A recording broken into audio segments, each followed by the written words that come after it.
ಹಾಗೆ ಇವತ್ತು ಮಾಧ್ಯಮಕ್ಕೆ ಬಂದು ಸ್ಟೇಟ್ಮೆಂಟ್ ಕೊಟ್ಟಿದ್ದಾರೆ. Government also is very clear, statement ಕೊಟ್ಟಿದ್ದೀವಿ. ಇವ್ರು ಚರ್ಚೆಗೆ ಬರಂಗಿದ್ರೆ ಅದಕ್ಕೂ ಸಿದ್ಧರಾಯ್ತು.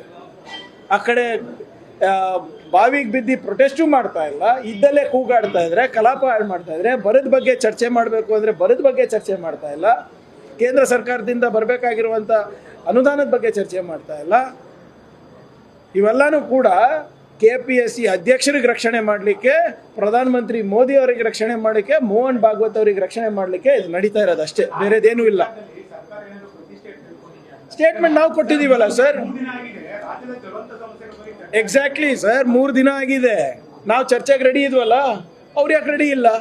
ಆಮೇಲೆ ಮೋರ್ ಇಂಪಾರ್ಟೆಂಟ್ಲಿ ನಮಗೆ ಬೇಸೆದ್ಬಿಟ್ಟು ನಾವೇ ಸ್ಟೇಟ್ಮೆಂಟ್ ಕೊಟ್ಟಿದ್ದೀವಲ್ಲ. ಇದು ಇವತ್ತು ನಾವೇ ಸ್ಟೇಟ್ಮೆಂಟ್ ಕೊಟ್ಟಿದ್ದೀವಲ್ಲ. ನಾವು ಇಲ್ಲ, ಒಂದು ನಿಮಿಷ, ನಾವು ಎಲ್ಲಿ ನೋಟಿಸ್ ಕೊಟ್ಟಿದ್ದಾರೆ? ಕೊಟ್ಟೇ ಇಲ್ಲ ಅಲ್ಲ, ಕೊಟ್ಟೇ ಇಲ್ಲ ಅವರು. ನಾವೇನು ಮೊದಲೇ ದಿನದಿಂದ ಏನು ಹೇಳ್ತಾ ಇರೋದು, ನೋಡ್ರಪ್ಪ, ನೀವು ಚರ್ಚೆ ಮಾಡಬೇಕು ಅಂದರೆ ನಾವು ತಯಾರಿದ್ದೇವೆ. ಏನು ಪ್ರಶ್ನೆ ಕೇಳಿದ್ರು ಕೂಡ ನಾವು ತಯಾರಿದ್ದೇವೆ. ನೀವು CID ತನಿಖೆ ಬಗ್ಗೆ ಕೇಳ್ತೀರಾ, SIT ಬಗ್ಗೆ ಕೇಳ್ತೀರಾ, ನಿಗಮದ ಬ್ಯಾಂಕ್ ಅಕೌಂಟ್ಸ್ ಬಗ್ಗೆ ಕೇಳ್ತೀರಾ, ನಾಗೇಂದ್ರ ಅವ್ರ ಪಾತ್ರದ ಬಗ್ಗೆ ಕೇಳ್ತೀರಾ, CBI ಬಗ್ಗೆ ಕೇಳ್ತೀರಾ, IT ಬಗ್ಗೆ ಕೇಳ್ತೀರಾ, ED ಬಗ್ಗೆ ಕೇಳ್ತೀರಾ, ಎಲ್ಲದಕ್ಕೂ ನಾವು ತಯಾರಿದ್ದೇವೆ ಅಂತಲೇ ಹೇಳ್ತಾ ಇರೋದಲ್ಲ. ಯಾವುದಕ್ಕೆ ಹೇಳಿದೆ? ಯಾರಾದರೂ ಒಬ್ಬರನ್ನ ಪ್ರಸ್ತಾಪ ಮಾಡಿದ್ರೆ ಹೇಳಿ ಸರ್. ಸುಮ್ಮನೆ ನಿಂತಲ್ಲಿ ಈ ಸಂತೆನಲ್ಲಿ ಕೂಗ್ತಾರಲ್ಲ, ಹಂಗೆ ಕೂಗಾಟ ಮಾಡಿದ್ರೆ ಹೆಂಗೆ ಉತ್ತರ ಕೊಡೋಕ್ಕಾಗ್ತದೆ ನಾವು? ಅದಕ್ಕೆ ನಾವು ಒಂದು ಜವಾಬ್ದಾರಿಯುತ ಸರ್ಕಾರ ಆಗಿದ್ದು ಇವತ್ತು ನಮ್ಮ ಮಂತ್ರಿಗಳಾದಂಥ ನಾಗೇಂದ್ರ ಅವರು ಬಹಿರಂಗವಾಗಿ ಒಂದು ಪ್ರೆಸ್ ಮೀಟ್ ಕೂಡ ಮಾಡಿದ್ದಾರೆ ಇದ್ರ ಬಗ್ಗೆ. ಮತ್ತು ನಾವು ಒಫಿಷಿಯಲ್ ಆಗಿ DCM ಅವ್ರ ಮುಖಾಂತರ ನಾವು ಸ್ಟೇಟ್ಮೆಂಟ್ ಕೂಡ ನೀಡಿದ್ದೇವೆ. ಇನ್ನೇನು ಮಾಡ್ಬೇಕು ಹೇಳಿ? ಬೇರೆ ದಾರಿ ಇದ್ರೆ ತೋರಿಸಿ, ಮದನ್ನು ಮಾಡಕ್ಕೆ ರೆಡಿ ಇದ್ದೀವಿ. ನೋಡಿ, ಯಾವುದ್ರಲ್ಲಿ ಅವ್ರ ಹೆಸರಿದೆ ಇವರೇ? ನಿಮ್ಮ CID ಇದರಲ್ಲಿ ಚಾರ್ಜ್ ಶೀಟ್ನಲ್ಲಿ ಇದೆಯಾ? SIT, ಒಂದು ನಿಮಿಷ, SITನಲ್ಲಿ ಇದೆಯಾ? ನೀವೇನು ಹೇಳ್ತಾ ಇರೋದು CBI ಮತ್ತು ED ಚಾರ್ಜ್ ಶೀಟ್ನಲ್ಲಿ ಇದೆ ಅಂತ. ಅದು ಫಸ್ಟ್ ಚಾರ್ಜ್ ಶೀಟ್ನಲ್ಲಿ ಇರಲಿಲ್ಲ, 2ನೇ FIRನಲ್ಲಿ ಬಂತು. ನಮಗೆ ಒಂದು ನಿಮಿಷ ಸರ್, CBI ಅವರು ಸ್ಯಾಂಕ್ಷನ್ ಅವರು ನಮ್ಮ ಹತ್ರ ಪರ್ಮಿಷನ್ ಕೇಳಿಲ್ಲ, ತನಿಖೆಗೂ ಕೇಳಿಲ್ಲ. ಇಂಟರ್ ಸ್ಟೇಟ್ ಬ್ಯಾಂಕ್ ಅಕೌಂಟ್ಸ್ ಇದೆ, ಇಂಟರ್ ಸ್ಟೇಟ್ ಮನಿ ಲಾಂಡ್ರಿಂಗ್ ಇರ್ಬೋದು ಅಂದ್ಬಿಟ್ಟು ಅವ್ರು ಸೋಮೋಟೋ ತೊಗೊಂಡಿರೋದು. ನಮ್ಮ ಹತ್ರ ಯಾವುದೇ ರೀತಿಯಾದಂಥ ಅವ್ರು ಅಫಿಷಿಯಲ್ ಆಗಿ ಏನೂ ಕೊಟ್ಟಿಲ್ಲ. ಯಾವುದಕ್ಕಂತ ಉತ್ತರ ಕೊಡಬೇಕಾಗುತ್ತೆ? ನಾವು ಸರ್ಕಾರ ನಡೆಸ್ತಾ ಇದ್ದೀವಲ್ಲ.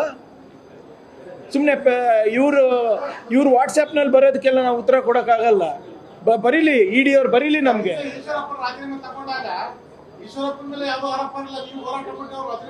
ಯಾಕೆ ಕೊಡ್ಬೇಕಾಗಿತ್ತು ಅವರು? ನೋಡಿ, ನಾಗೇಂದ್ರ ಅವರು ಕೂಡ ರಾಜೀನಾಮೆ ಕೊಟ್ಟಿದ್ರು. ನಾವು ಹೇಳಿದ್ರಿ, ಅವ್ರು ತಪ್ಪಿದ್ರೆ we will not put you back into cabinet ಅಂತ. ತಪ್ಪಿರಲಿಲ್ಲ ಆದಮೇಲೆ ಅಲ್ವಾ SIT ತನಿಖೆ ಆದಮೇಲೆ ತಾನೇ ಅವ್ರಿಗೆ ತಗೊಂಡಿದ್ದು. ಆಮೇಲೆ ಈಶ್ವರಪ್ಪ ಅವ್ರ ಕೇಸ್ನಲ್ಲಿ ಯಾರೋ ಡೆತ್ ನೋಟ್ ಬಿಟ್ಟು ಹೋಗಿದ್ರು ಸರ್, ಡೆತ್ ನೋಟ್ ಬಿಟ್ಟು ಹೋಗಿದ್ರು. ನಿಮ್ಗೆ ಗೊತ್ತಿದ್ರೆ ಆತ್ಮಹತ್ಯೆ ಮಾಡ್ಕೊಂಡು ನೋಡಿ. ಅದು ನೀವು ದಯವಿಟ್ಟು ಕಂಟೆಂಟ್ ನೋಡಿ, ಹೋಲಿಕೆ ಮಾಡಿದ್ರೆ ಕರೆಕ್ಟಾಗಿ ಮಾಡೋಣ. BJP ಅವ್ರ ಥರ ಹೋಲಿಕೆ ಅಲ್ಲ, ಕರೆಕ್ಟಾಗಿ ವೈಜ್ಞಾನಿಕವಾಗಿ ಲಾಜಿಕಲಿ ನಾವು ಮಾಡೋಣ. ಈಗ ಅಲ್ಲಿ SIT ಆಗಿದೆ, ನಮ್ಮ CID ತನಿಖೆ ಆಗಿದೆ, ಅಲ್ಲೆಲ್ಲೂ ಇವ್ರದ್ದು ಪ್ರಸ್ತಾಪನೇ ಬಂದಿಲ್ಲ. ಇವರು CBI IT ED ಹೆಂಗೆ ಗೊತ್ತಲ್ವಾ? ನಾಳೆ ನಿಮ್ಮ ಹೆಸರು ಹಾಕ್ತಾರೆ, ನನ್ನ ಹೆಸರು ಹಾಕ್ತಾರೆ, ಮೇಲಿಂದ ಆದೇಶ ಬಂದರೆ.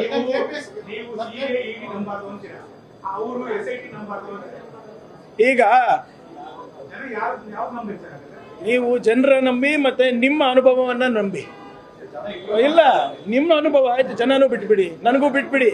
ಇದು ಯಾಕೆ ಹೇಳ್ತೀನಿ ಅಂದರೆ, ಹಿಂದೆ ಕೂಡ ನಮ್ಮ ಸರ್ಕಾರಗಳ ತನಿಖೆ ಮಾಡಿದಾಗ ನಿಮ್ಮ ಬೆಳ್ಳಾರಿ ಪ್ರಕರಣ ಇರ್ಬೋದು, ಗಣೇಶರ್ ಪ್ರಕರಣ ಇರ್ಬೋದು, ಹಲವಾರು ಪ್ರಕರಣಗಳಿರ್ಬೋದು, ಪರೇಶ್ ಮೇಸ್ತಾ ಪ್ರಕರಣ ಇನ್ಕ್ಲೂಡೆಡ್, ನಾವೇನು ತನಿಖೆ ಮಾಡಿದ್ವಿ ಸ್ಟೇಟ್ ಗೌರ್ಮೆಂಟು. BJP ಅವರು CBI ಕೊಡಿ ಅಂದಾಗ ನಾವು CBI ಕೊಟ್ಟಾಗ CBI ಇಲ್ಲ, ಕರ್ನಾಟಕ ರಾಜ್ಯ ಪೊಲೀಸ್ ಅವರು ಕರೆಕ್ಟಾಗಿ ಕೆಲಸ ಮಾಡಿದ್ದಾರೆ, ಅವ್ರ ತನಿಖೆ ಕರೆಕ್ಟಾಗಿದೆ ಅಂತ ಅವರೇ ತಾನೇ ಕ್ಲೀನ್ ಚೀಟ್ ಕೊಟ್ಟಿರೋದು. ನನ್ನನ್ನು ನಂಬೇಡಿ, ನಿಮ್ಮ ಅನುಭವನ ನಂಬಿ, ಹಿಂದಿನ ಏನು ದಾಖಲೆಗಳಿದೆ ಅದನ್ನು ನಂಬಿ.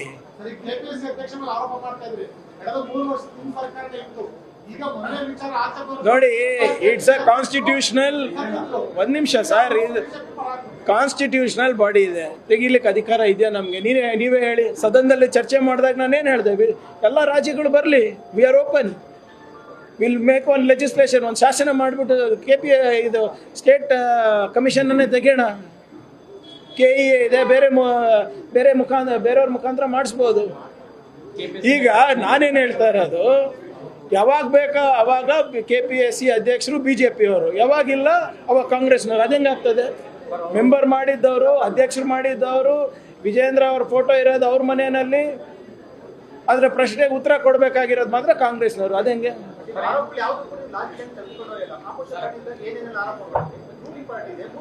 ಯಾವ್ದು ಹೇಳಿ ಸರ್? ಎಲ್ಲಾನು ತಗೊಂಡು ಹೋಗ್ತಾ ಇದೀವಲ್ಲ.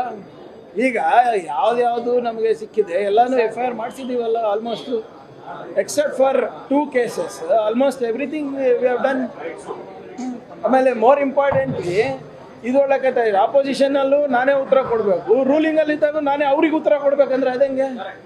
ಅವರೆಲ್ಲಿದ್ದಾರೆ? ಯಾಕೆ ಅವ್ರಿಗೆ ಈ ಪ್ರಶ್ನೆಗಳಿಲ್ಲ? ಎಲ್ಲ ಕಠಿಣ ಪ್ರಶ್ನೆಗಳು ಯಾಕೆ ನಮ್ಮ ಪಕ್ಷಕ್ಕೆ, ನನಗೆ, ಅವ್ರಿಗೆ ಯಾಕೆ ಕೇಳ್ತಾ ಇಲ್ಲ KPSC ಬಗ್ಗೆ?